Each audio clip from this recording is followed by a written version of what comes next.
കോട്ടയം പേരൂരിൽ മക്കളുമായി ആറ്റിൽ ചാടിയ ജീവനൊടുക്കിയ മൂത്തോലി മുൻ പഞ്ചായത്ത് പ്രസിഡന്റ് ജിസ്മോളുടെ മരണത്തിൽ ഭർതൃഗൃഹ വീട്ടുകാർക്കെതിരെ ഗുരുതര ആരോപണവുമായി ജിസ്മോളുടെ കുടുംബം.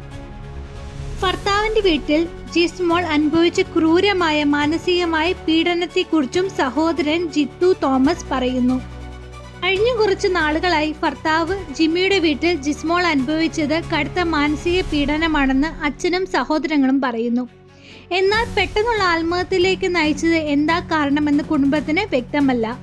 മരണത്തിന് മുൻപുള്ള ദിവസങ്ങളിൽ വീട്ടിൽ ചില സംഭവങ്ങൾ ഉണ്ടായിരുന്നു. ഇത് എന്താണെന്ന് കണ്ടുപിടിക്കണമെന്ന് കുടുംബം ആരോപിക്കുന്നു. ഭർത്തൃമാതാവും മൂത്ത സഹോദരിയും മക്കളെ മാനസികമായി നിരന്തരം ഉപദ്രവിച്ചതായി ജിസ്മോളുടെ പിതാവ് പറഞ്ഞു. ചില പ്രശ്നങ്ങൾ ഉണ്ടായപ്പോഴും ജിസ്മോൾ തുറന്ന് പറഞ്ഞിരുന്നില്ല. മകളുടെ ശരീരത്തിൽ മർദ്ദനത്തിന്റെ പാടുകൾ കണ്ടിട്ടുണ്ട്. മരിക്കുന്നതിന് തൊട്ടു മുമ്പ് ആ വീട്ടിൽ എന്തോ ഒരു കാര്യം സംഭവിച്ചു എന്ന് പിതാവ് പറയുന്നു. മുൻപൊരിക്കലും ജിസ്മോളെ ഭർത്താവ് മർദ്ദിച്ചിട്ടില്ലെന്ന് പിതാവ് പറഞ്ഞു.